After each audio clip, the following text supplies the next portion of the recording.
be talking about self-worth and self-assurance and why it's important to raise your self-worth if you are looking for a better quality life, better quality relationships, and everything that that entails. I was just saying that the theme of this conversation with you, and thank you again for coming on to talk to me. My pleasure. And you know, everyone here. So the theme is, you know, if you're struggling with a low self-worth, in this video, I want to give at least a couple of things that people can do today to start raising their self-worth, because we can discuss this a little bit from your perspective and my perspective, why it is important to have a good have a good sense of self-worth, because you know that really impacts our quality of life and relationships and jobs and whatever we do. So that's the theme, and I wanted to start from the question, you know, how do you see from your perspective why self-worth is important for all of us? Yeah, so to be honest, self-worth is really one of the most important things that I focus on whenever I work with someone, because I really think, I really feel, and I really experience that it always comes back to self-worth. So to begin with, to be able to relate to others in a way that it doesn't come from trauma, and we don't try to, you know, attach ourselves to others, and we don't try to okay, let me phrase it this way. For me, having proper self-worth and knowing who we are is like taking off glasses that have a filter on them, and that filter can be different for many people, but usually they don't show us the real picture. So the more we can find back to each other, the clearer we can see dynamics in our lives, the clearer the dynamics become when it comes to relationship or our life in general, and it becomes, we can really connect to the flow of life from a much deeper, from our center, really. So and how can we do this? Well, we need to first recognize who we really are, and we need to get rid of all the conditioning that we received throughout our upbringing and we received from society, and God knows we all have conditioning around. Yeah, so those glasses that you mentioned is the conditioning that you know kind of stacks up on us since birth. And you know, and this is totally normal. Yeah. But I think it is also very exciting to know that there are ways to become ourselves, and it's a very, very beautiful journey. So I would like to just say that, you know, don't be afraid of this. This is going to be fun, and this is going to be, and I'm not saying that it's always easy, but it's still fun, because the more you connect to your own essence and the more you know who you really are, the more you stand in your power. Yeah. And I feel like then it's kind of, your life becomes a little bit more easier, because you don't have to, I think the biggest sort of advantage, let's say, or whatever you want to call it, when you have that sense of self-worth, life just becomes easier, because you lose that kind of need to control and dominate and kind of, you know, manage everyone around you, try to manage their perception of you, and all these kind of things that is obviously you know, comes from the realm of codependency and perhaps even further down, you know, towards narcissism and things like that. When people are all narcissists, they have so much like a blow up ego, but that doesn't mean they have self-worth because self-worth and ego is two different things, right? And so they do come from very low self-worth. They do come from very low self-esteem and kind of massive, very fragile ego insecurities and things like that. So obviously, perception of it is different. You may think that, oh, this person is so arrogant and whatever, but it comes from a very deep insecurity. Like, that's the conditioning that comes upon you and says, like, you are not safe to be yourself. You need to create this persona and be, you know, show up in the world as not yourself, because yourself is not enough, you know. So that's the conditioning. Yes. That's coming towards, I think, you know, and you can be from very two different polarities, right? Where somebody is really feels worthless, and somebody who presents as like full on confident, but actually down deep, it's really, really insecure person who just wants to control, just wants to dominate, because otherwise it's just like their whole life is just going to collapse. Ego death is going to happen. Yeah, I mean, definitely you can recognize a person who has healthy self-worth, because those people are usually just very cool about themselves, about the others, and about life itself. Yeah, I think we spoke about it before a little bit, you know, and I made posts about it. It's like that real authentic self-worth, like you say, when you connect to yourself, when you know who you are, when you know where you're coming from, and you can see that conditioning and kind of go and decondition yourself, because in the end of the day, like, self-worth is just your own perception, and you can control that. You can control your own perception. So if you think that you are a piece of shit, you're gonna show up like that. Yeah. If you think you are just a normal, honest person, you know, living their life, enjoying their life, being good to yourself, being good, kind to others, this is how you're gonna show up. You know, that perception of yourself is gonna have a huge impact. And talking about this, it's very funny.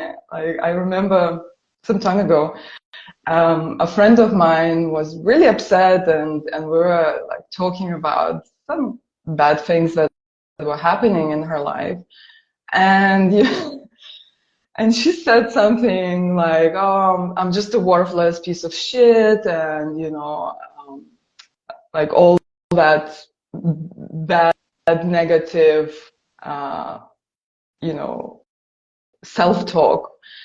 And I just had to curiously ask her, you know, with like full serious face, like, what kind of shit are you? Because, you know, some shit is very, very valuable. We wouldn't have vegetables without it, you know. So it's like going into that metaphor and questioning it, you know, like, okay, talk about it. Let's talk about it, you know, let me know. Because these are subconscious things, you know, like using these kind of metaphors, using the negative language, using that kind of negative self-talk, obviously is creating your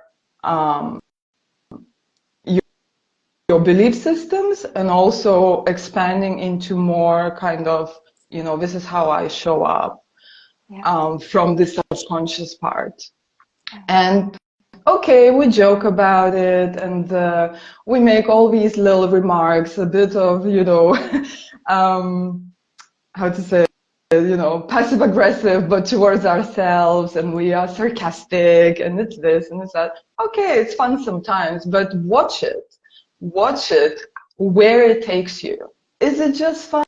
Or is there something that you feel like, actually, in this joke, there is some truth about myself, you know, because that depends a lot on our language, how we describe ourselves, how we, you know, how we see ourselves, back to that perception of what do we worth in this life. And I'm not talking about material things. It's not like, okay, you know, human life, like, you know, that's also that, you know, there is a calculation of how much a human life is worth in certain like statistics, but we're not talking about that. We're talking about that inner knowing that you are important and you are unique and you are someone in this planet that has something great to offer everybody else. We all have special skills that we bring into this life, and we can develop them if we find a way to connect to ourselves and find that special part of ourselves that we can now develop, and we can take off the other people's conditioning and perception that were put on us. We kind of embody it without knowing any better. We can now start to come back to our true selves. What do you think about that? Well, I totally agree. So, you know,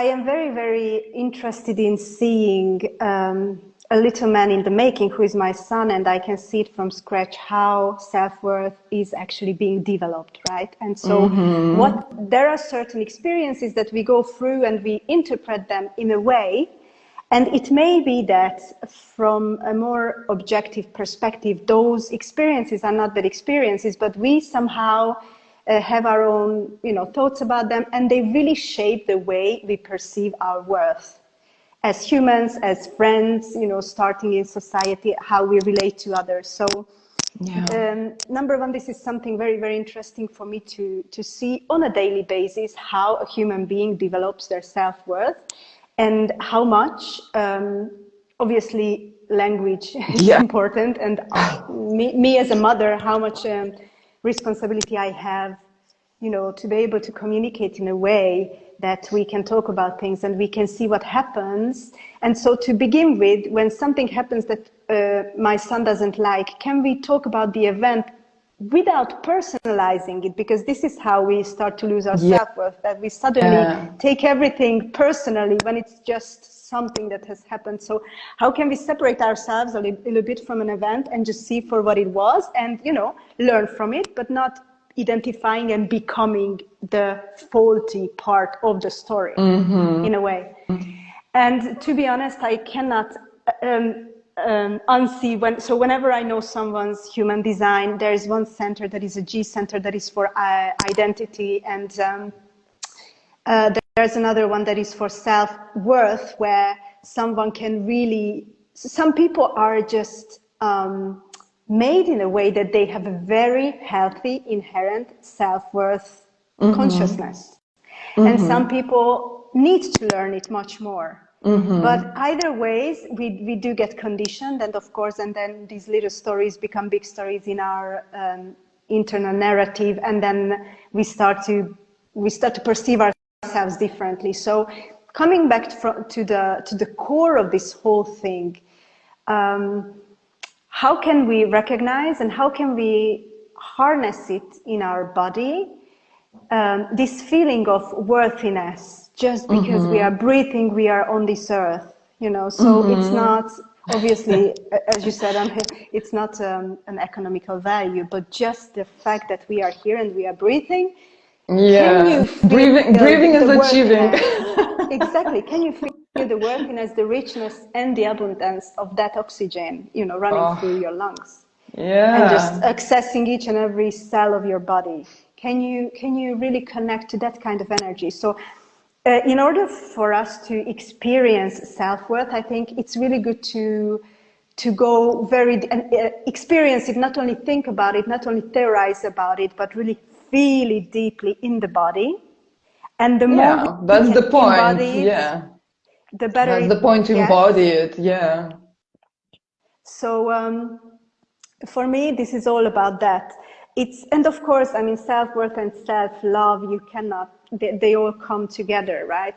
And then, well, I mentioned identity, but I also will say that it's a little bit different. Having a strong identity and having self-worth are not necessarily linked together, but they can be, because the more we know ourselves, the more we can appreciate ourselves. So those are two different questions. I could even separate. One is self-worth and the other one is identity. So, but in general, how can we find ways to connect to our self-worth and to discover it without the need of having someone around us who tells us all the time that we are so worthy? Basically, this is the biggest question, because the moment we need someone who tells us how worthy we are, we don't really feel worthy anymore. Because if we need the external to tell us how worthy we are, that's not what is all about, that's someone else's perception of us. So it's back to that conditioning, back to someone else's perception telling you, you know, whether you are worthy or not.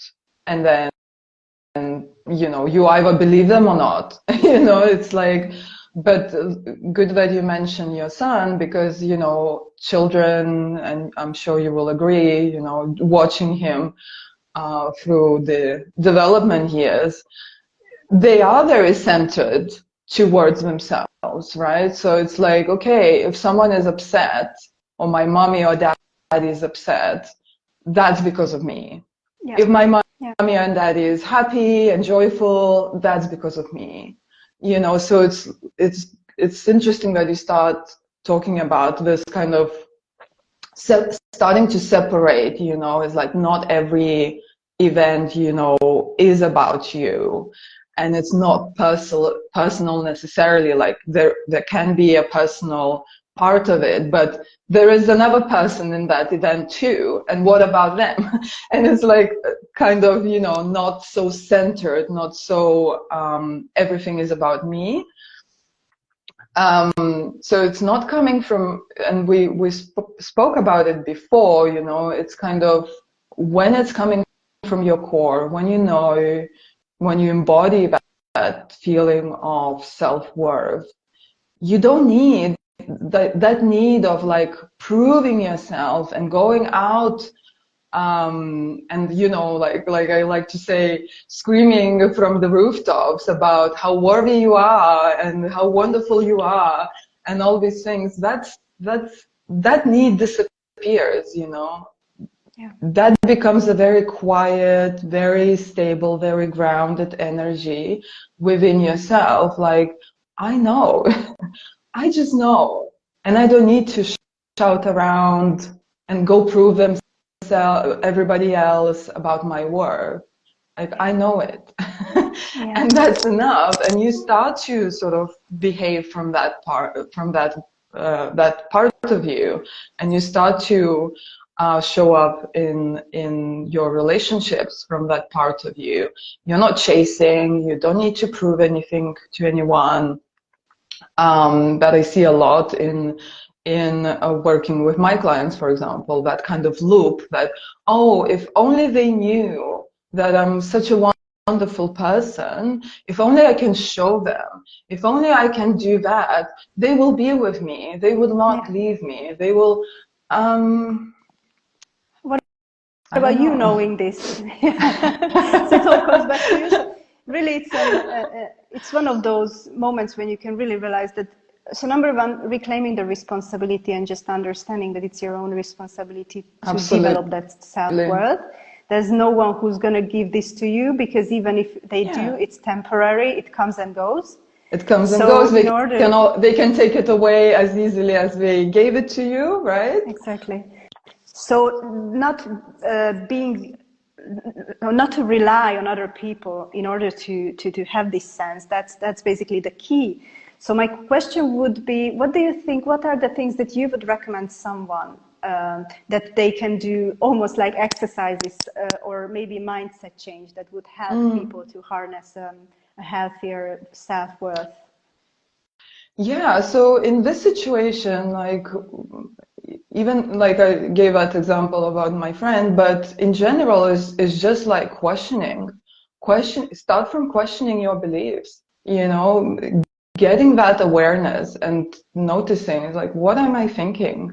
And, oh, that's curious, you know. So for example, I'm not going to apply for that job or something because the other people are better than me. They're better, you know, skilled maybe, or they're better looking people. Nobody's going to hire me because, you know, maybe I'm ugly or whatever. I think so.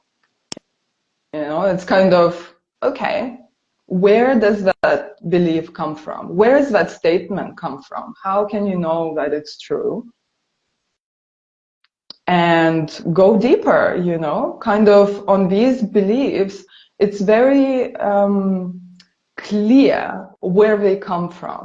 So that conditioning that we are talking about, because I 100% believe that every baby is born with a very healthy self-worth on this planet. You know, we come in from 9 months in someone's belly where everything is provided for us, and it's always, you know, stable temperature, and the food is always available, and we are cared for. And suddenly, like, we come out into this world and like, okay, I'm still worthy for somebody to come and take care of me, you know, until that's proven opposite, until that's proven in a different way. So coming back to that, okay, you know, for example, from personal experience, like many times, like I was told by my mom that I wasn't wanted, I wasn't worthy of anything, you know, and this and that. And like, you grow up with that. And I see, like, looking back, how that impacted my life, how that impacted many of my relationships, and, you know, how that played out in very sort of toxic behaviors, in things that kind of have a very deep shame about it as well. So all of these things, like, you see how directly that was impacted with that low self-worth, because I was told so. Yeah. Until I started questioning it. Okay, so that's the thing. I think that I am not worthy of other people's kindness. How does that show up in my life? People are not kind to me. And when people are kind to me, that's weird. That is like, what's going on here? That's unfamiliar, you know. So even if the universe shows you that, no, actually, there are some kind people there, and you are worthy to be with one of them, because that's really what you're looking for, that was an immediate rejection, because I didn't feel worthy to receive kindness and love and care and all that kind of thing. So it's not like, you know, you're looking back at, do you even feel that this is, you say that you want it, but when it comes your way, what do you do? Yeah. Do you actually accept it? Do you receive it? Or you notice that, oh, that feels very uncomfortable. I'll run over there to that person who is diminishing me and belittling me and doing all this kind of thing, because that's my jazz. That feels familiar. I'm gonna stay there. That person proves me how low self-worth I actually am, and that feels like home. I'm gonna stay there. So to take yourself out of that situation and completely rewrite your mentality towards self-worth takes effort, you know. It takes a lot of questioning, but it's not questioning in the way of coming from the place of, you know, what's wrong with me, why I'm behaving like that, you know, like people get so focused on the negative part of that, when the best thing is just be neutral and be curious and say, okay, well, that's a curious thought. I think I'm not worth it. People being kind to me. I wonder where it came from. I wonder, you know, who told me that? What did they know about it? How, you know, because like you can trace it back. Okay, like, was the person who told me I'm worthless feels that they are, you know, like some kind of wonderful person with great personality and very beautiful and kind soul? No. These people are also stuck in their own loop of unworthiness and all their kind of unresolved traumas, and they're just passing it along. And one day I was like, well, okay, I don't want to be passing that along, so let's break the cycle. So this comes to, I think the first thing is back to awareness, back to watching your thoughts, back to, you know, really feeling into, like you said, into your body and like, okay, where does that feel in my body? You know, how can I not judge those feelings and just allow them to exist? Yeah. Just put awareness on that. I see you. I see you. What happens in your body when I feel that I'm not worth anything, when I'm not worthy good people in my life? I see what happens here. And I'm here. I'm just going to observe. I'm going to sit with it, you know, and allow it to process, because the more you deny it, the more it kind of goes under into subconscious and will start playing out in all kind of ways, relationships, life opportunities, anything, finance, you know, like that's a big one. And yeah, we still have work to do, all of us. Like we are still on a journey, and because the conditioning is so deep, and it's not just because of parents. I think it comes from much deeper and longer processes, you know, from generations to generations. And we are carrying that in our bodies. Let's just talk about something that actually then you sort of mentioned, and I think this is something that we cannot unsee here, because this is a common experience. It's not experience of everyone, but I do know many people who have gone through this. So when it comes to so many people who have problems with self-worth, they might have been brought up by a narcissist parent. This is one of the most typical things. Or they may have had relationships where their self-worth has been taken away from them by a narcissist. And I'm not pointing fingers and saying it can only come from a narcissist, but this is a dynamic that I find very often when I work with clients, that it comes up. And this is also my own experience as a child. And for me it was, and again from my own experience, for me it was a big discovery to actually realize this narcissist dynamic that I've been brought up in, and how much it influenced me, and how many internal phrases I'm still listening to when I relate to others, you know, and those are like mantras in your system that they keep coming up, they get triggered and they keep coming up. And even if you don't show it internally, it's always moving in you. So this is a dynamic that I really want to say that now we talk a lot more about it. But for me, it was a really interesting thing and a huge discovery. So it was maybe, I will say, 6 years ago when I actually learned why my father was the way he was.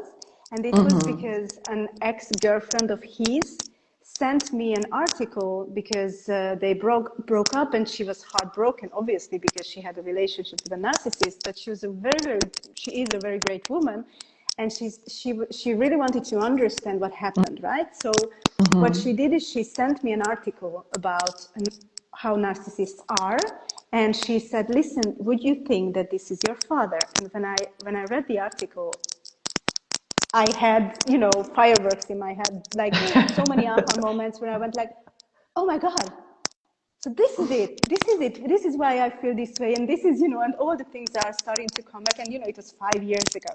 It's not a lot of time. So even if I worked a lot on my self-worth already, and I could realize that there were things that were not, you know, I didn't perceive my worth so easily.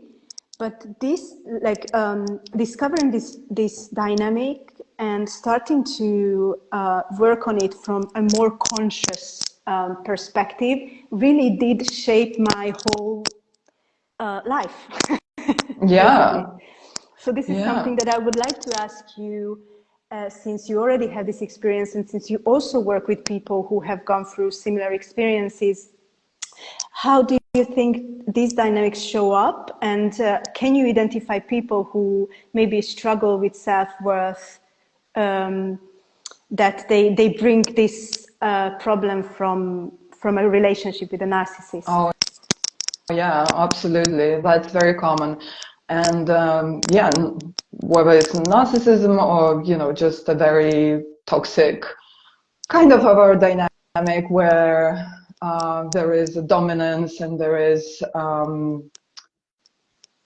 yeah, not acceptance of the child the way the child is, you know, and you experience that from your father, I experienced that from my mother, and like, you know, all these kind of things where absolutely that shape how you're going to see yourself, back to that perception.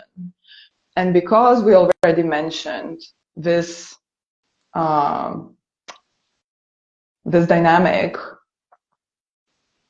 will impact your perception of yourself, because you will be not just told certain things but shown as well, you know, and this will kind of, you will pick it up as well from person that you are interacting with. So back to that same thing where we said that very insecure, deeply chaotic people, when they don't deal with themselves, the toxicity sort of spills out.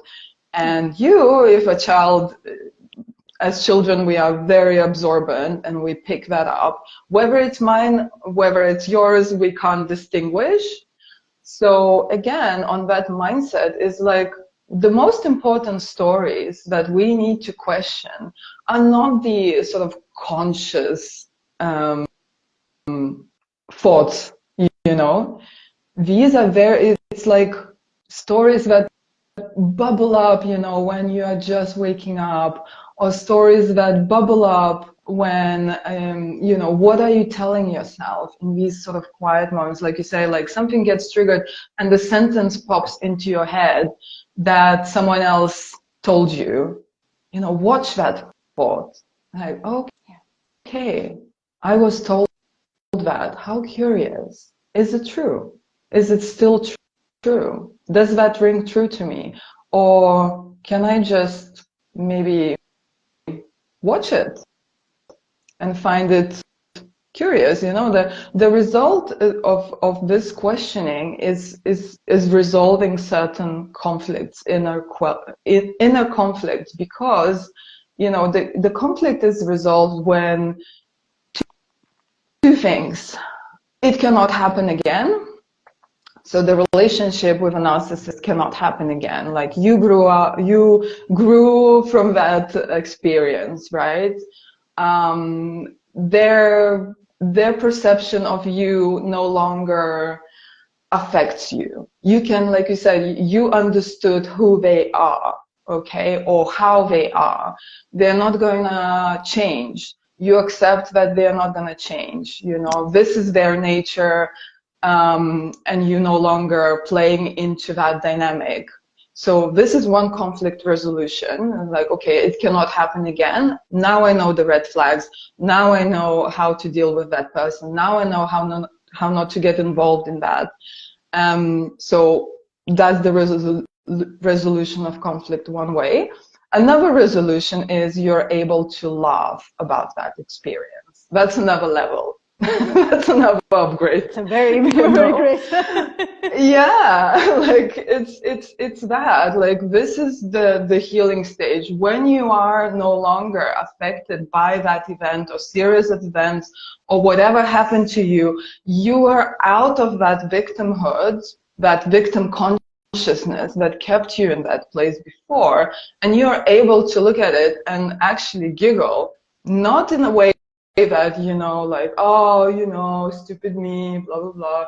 No, it's like, wow, this is how things were, you know, like you're looking back, like I always think about it, you know, think about some first love that you had in, I don't know, high school or whatever, you know, and you thought that this is your best person, and you're gonna be with them forever, and this is like the best relationship ever, and you know you never want it to end, and this is like the prince of my life, And then, 30 years later, you look back and you're like, gosh,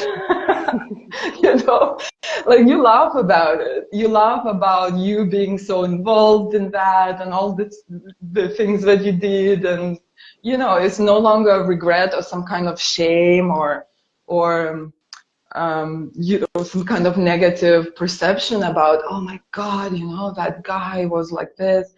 Like, no, that's the highest level of resolution of conflict. You are able to, like, honestly, authentically giggle about it. That's no longer a problem, and it will never happen again.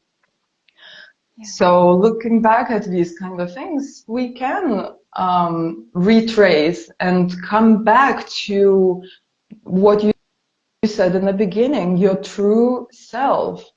Like, that part of you does not have the conditioning of others.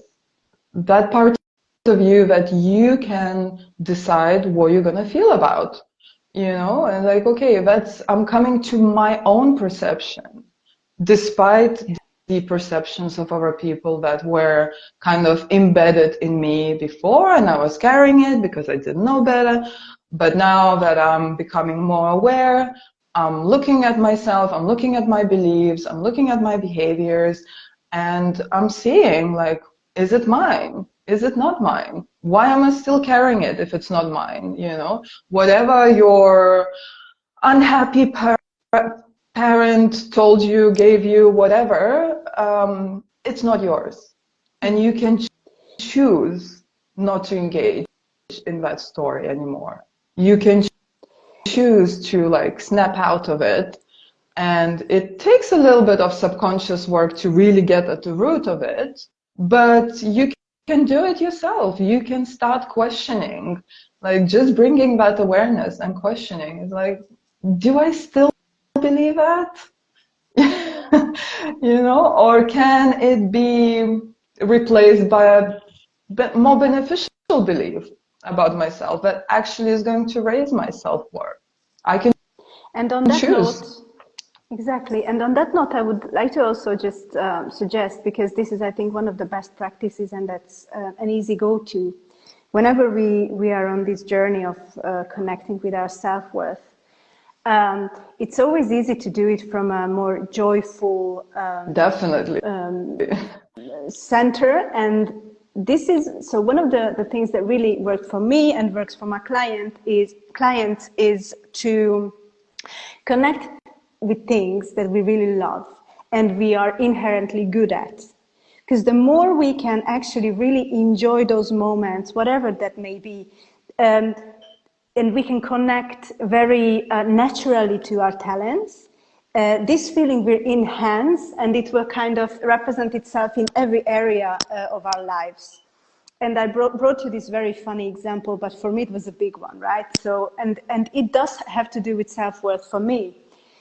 So in the past months, I really started to do a lot of crafty things, and and I draw and I paint and I do many things. And anyway, this is for me a great thing to reconnect with my creativity. But as it goes, the more I connect with it, the more creative I become. And for me, one of the biggest challenges in life is having to cook every day. I bloody hate it. Okay, so I just really love people who cook for me. That's all.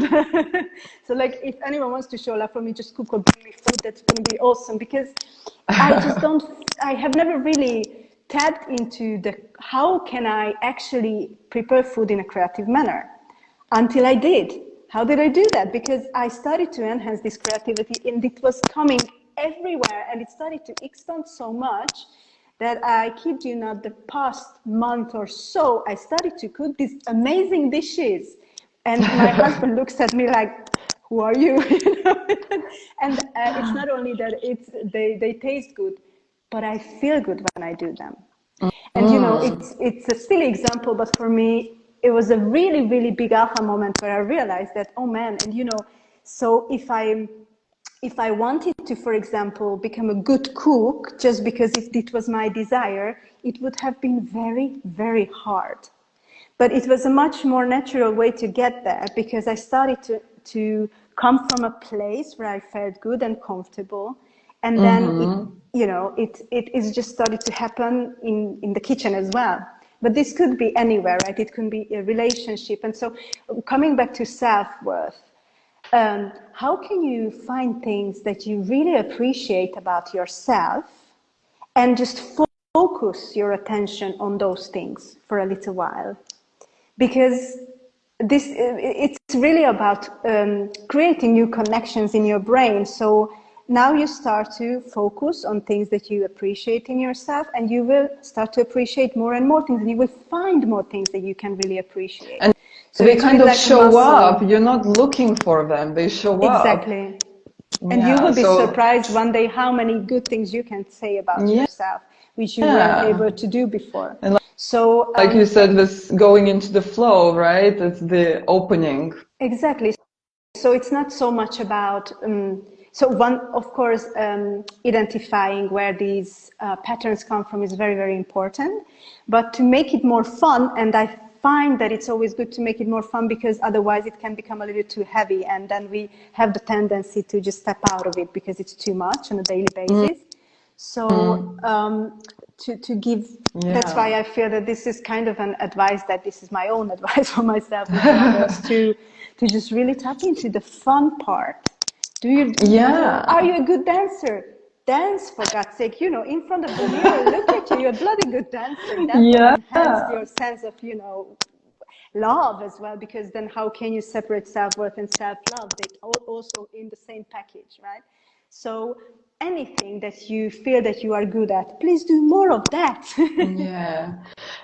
And this is like what you said. It's obviously just one feature of low self-worth. It's like that downplaying your strengths and your creativity and your good parts, like something that you like about yourself, something that you enjoy, something that you appreciate. You're downplaying that, and you are making or you're focusing a lot on your weaknesses, on your negativities and things like that. So in order to raise your self-worth, like, you gotta switch. You gotta find a way to switch that.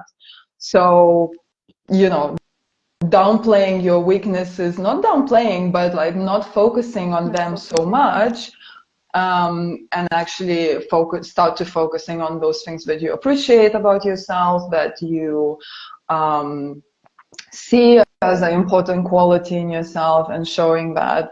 So self-talk is first thing, where I say, like, kind of look at your own thoughts, find what you're thinking about yourself, question that. Low self-worth when was happening to me as well, where you, for example, you just can't take a compliment. Somebody gives you a kind word, and you're like, who, me? Like, you're talking to me? You're talking about me? So it's like, again, implementing that behavior where you just say thank you. Just that. You don't need to say, oh, I like your dress. Oh yeah, but it's like, oh, it's old. Like, I had it for 20 years, whatever.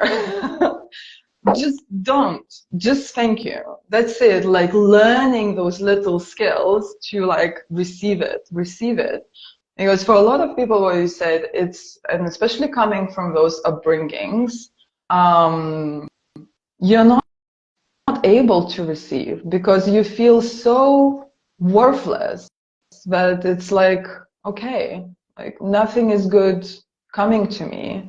And that's like how it's supposed to be. Like, your world is just that, and taking yourself out of it and noticing things and putting your focus, as always, putting your focus on things that you want more of.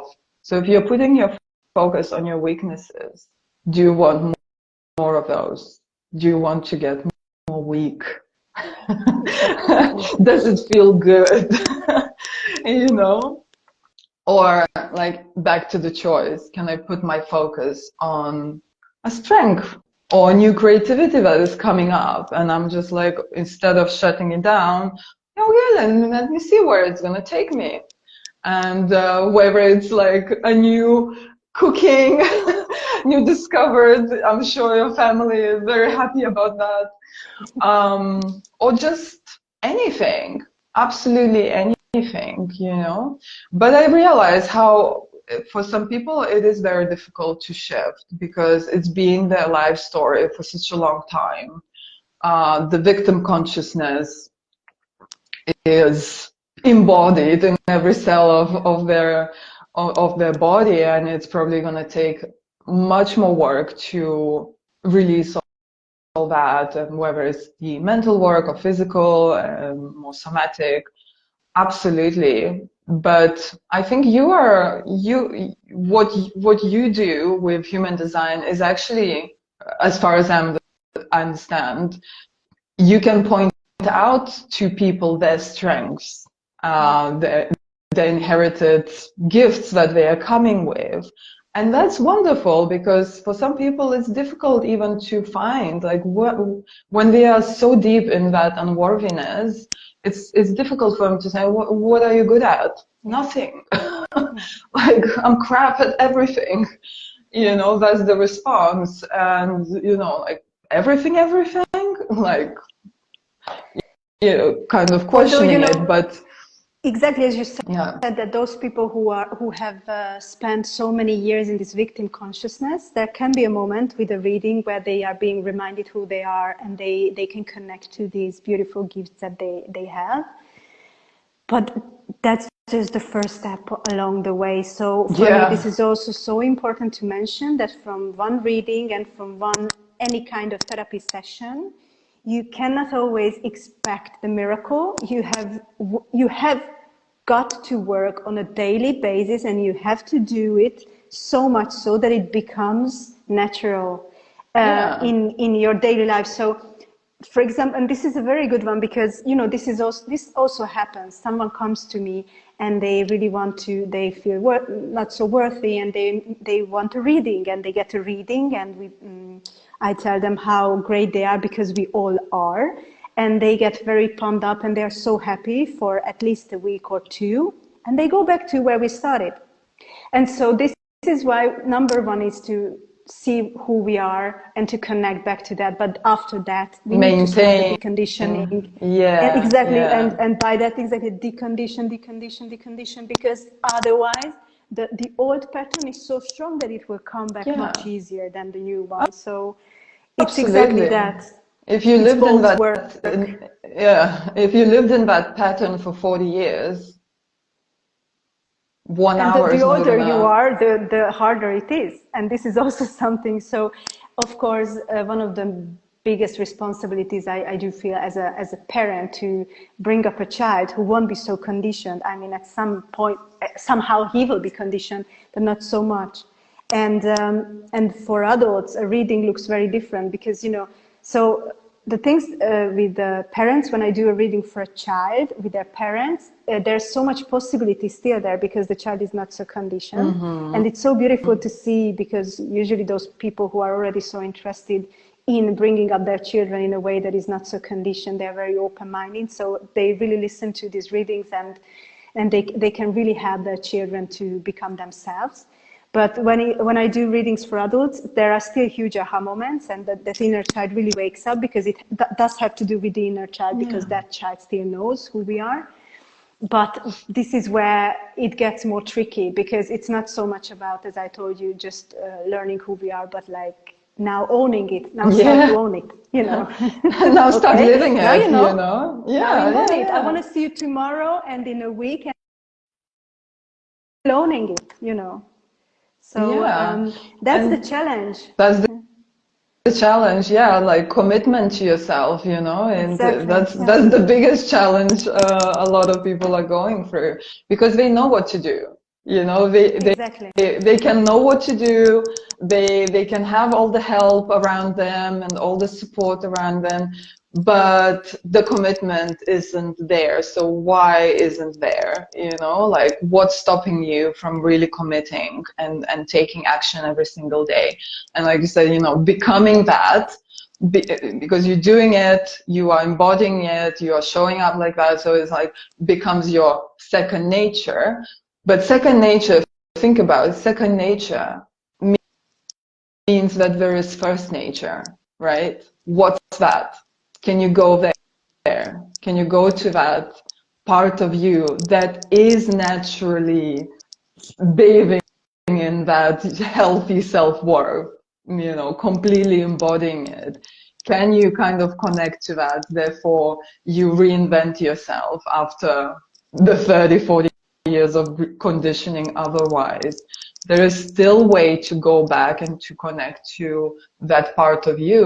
It hasn't disappeared. It's just been suppressed all that time. And therefore now you're bringing it to life and you're embodying it, you're living it, you are taking small actions. And that's one of the things, right? It's kind of, I think it's a little bit more about, you know, how to start trusting yourself more, but it's very linked to self-worth. If you can't trust yourself, I think there is a big block there to gaining your self-worth. And in order to trust yourself, just try to make a little commitment and take that step every single day. Show yourself that you can show up for yourself. Exactly. For that part of you that is like, okay, like now you recognized, you remembered, I'm here, what are you gonna do next? You know, what's next? So it's brilliant way to look at it, I think. Can you recreate yourself, or can you sort of like connect to who you already are and start building on that? Maybe there is a little difference there. I don't know which way is easier, but otherwise, you know, it is work. It's not something that is just going to be magically turned around. It takes time. It takes your commitment, your awareness that is always expanding. And yeah, just coming back to ourselves, to our first nature, where we knew how much we are worth to this world, to other people. You know, it's like you're not here by accident. So I think that. What else would you like to say on this topic? And what is like a daily practice that you say, okay, this can help you to take this little step and kind of start committing to yourself? Yeah. So exactly what I wanted to mention just before we finish this conversation is really about having a somatic practice where you can feel, when we talk so much about embodiment, and so how does it feel? And I know that it's very challenging for many of us who haven't practiced it a lot, how to connect to the body. But even with self-worth, I would invite anyone to just come back to a comfortable position. It doesn't take more than 2-3 minutes a day. In a place where you can be totally undisturbed. And if you feel like, you know, as I explained, I'm already doing it, but if you can just close your eyes if you feel comfortable enough and take a few deeper than normal breath first, making the exhale longer in order to start to relax your nervous system. And I'm not even going to say, you know, you need to do this many breaths and you need to do it. Like, do it at your own pace, but do it. Yeah. And when you feel that you are more present in the body, bring all your awareness to your breath and just start to feel, when you inhale, how this oxygen runs really through your lungs. And as you do so, just realize that you are becoming light, and you can even visualize this beautiful bright light entering to your system, really lighting up each and every cell in your body. And as you do so, just notice how wonderful this vessel that you live in, how you don't have to think of breathing, you don't have to think of digesting, you don't have to think of your heart beating. It's all, you know, it's all just done, it's working. And just appreciate for a moment this vessel that you live in, that is working for you every day. And this is a for me a great daily somatic practice to start to tap into this self-worth, because it's really you're just there. You can really see that you deserve all this, and your body is doing it for you. Yeah. So this is one practice that I would like to, invite everyone to do as much as they can on a daily basis. I love it. I love it. It's like that kind of thing when I say, like, you know, inhale and just feel that oxygen. I don't know why, but it came, just the thought came to my head. It's like, what is more valuable, like oxygen or diamond? Exactly. You know? Exactly. Like, in the end, you know, what you think is worth a lot in this life actually means nothing if you can't, like, be in this life as yourself. So let's finish this for today, and thank you again for coming. And then when we come up with something else, Thank you. when we are ready to share, we will do this again. All right? Thank you. Yes. Okay, darling. Thank you. Take care. Bye. Bye, everyone. Thank you for watching. Take care.